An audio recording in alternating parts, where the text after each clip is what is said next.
ಇನ್ನು ಮುಂದೆ ನಿಮ್ಮ ನೆಚ್ಚಿನ ಧಾರಾವಾಹಿಗಳ ಫುಲ್ ಎಪಿಸೋಡ್ಗಳು ಸನ್ ನೆಕ್ಸ್ಟ್ ಆಪ್ನಲ್ಲಿ ಮಾತ್ರ. ಬೇರೆಯವ್ರ ಮನೆಗೆ ಬೆಂಕಿ ಹಾಕಿ ನಮ್ಮನೆನ ಉರ್ಸ್ಕೋಬೇಕಾಗಿಲ್ಲ ಬೀರಪ್ಪ. ನಮ್ಮಪ್ಪ ಯಾವಾಗಲೂ ಹೇಳ್ತಿದ್ದ, ತಿನ್ನೋ ಅನ್ನಕ್ಕೆ ನಿನ್ ಬೆವರಿನ ಸಾಕ್ಷಿ ಬೇಕು ಕಣ್ಮಗ ಅಂತ.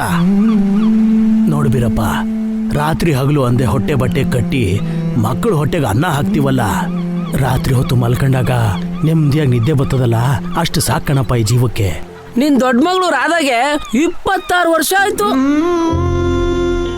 ಎಲ್ಲಾದ್ರೂ ಒಳ್ಳೆ ಗಂಡು ನೋಡಿ ಮದ್ವೆ ಮಾಡೋದ್ ಬಿಟ್ಟು ಇನ್ನೂ ಮನೆಯಲ್ಲೇ ಇರಿಸ್ಕೊಂಡಿದ್ಯಾ? ದೇಶವೆಲ್ಲ ನಿನ್ನಂಗೆ ಯೋಚನೆ ಮಾಡ್ತಾ ಇದೆಯಾ ನಮ್ಮತಣ?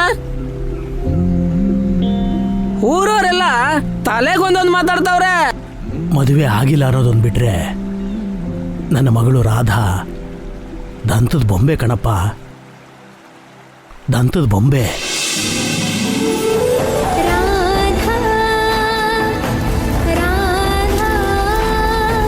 ಈ ಮದುವೆಗೆ ವರದಕ್ಷಿಣೆ ಅನ್ನೋ ಒಂದು ಸಂಕಟ ಇಲ್ಲದೆ ಹೋಗಿದ್ರೆ ಇಷ್ಟೊತ್ತಿಗೆ ನಮ್ಮ ರಾಧಾ ಮದುವೆ ಆಗಿ ಜಮ್ ಅಂತ ಇರೋಳು.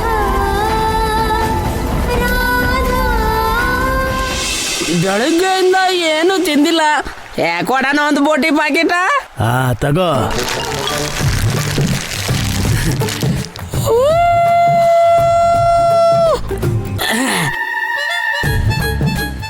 ಅಯ್ಯಯ್ಯಯ್ಯೋ ಲೈ, ಮನೇಲಿ ರಾಧನಂತ ಹೆಣ್ಮಗು ಹುಟ್ಟಕ್ಕೂ ದೇವರ ಆಶೀರ್ವಾದ ಪಡ್ಕೊಂಬಂದಿರ್ಬೇಕು. ಈ ಹೆಣ್ಮಕ್ಳು ಊಟದಾಗಿರೋ ಖುಷಿ ಬೆಳೀತಾ ಇರಲ್ಲ ಬಿಡು. ಬಿಡ್ತು ಅನ್ನೋ. ಹೆಣ್ಣು ಹುಟ್ಟಾಗ್ಲೇ ಕಣಪ್ಪ ಅಪ್ಪನಿಗೆ ಅವನ ಹೆಗಲ ಮೇಲೆ ಎಂಥ ಜವಾಬ್ದಾರಿ ಇದೆ ಅಂತ ಗೊತ್ತಾಗೋದು. ಹೆಣ್ಣು ಬೆಳೆದಾಗ್ಲೇನೆ ಅವಳಿಗೆ ಹೆಂಗಪ್ಪ ಜೀವನ ಕಟ್ಕೊಡೋದು ಅಂತ ಭಯ ಕಾಡೋದು.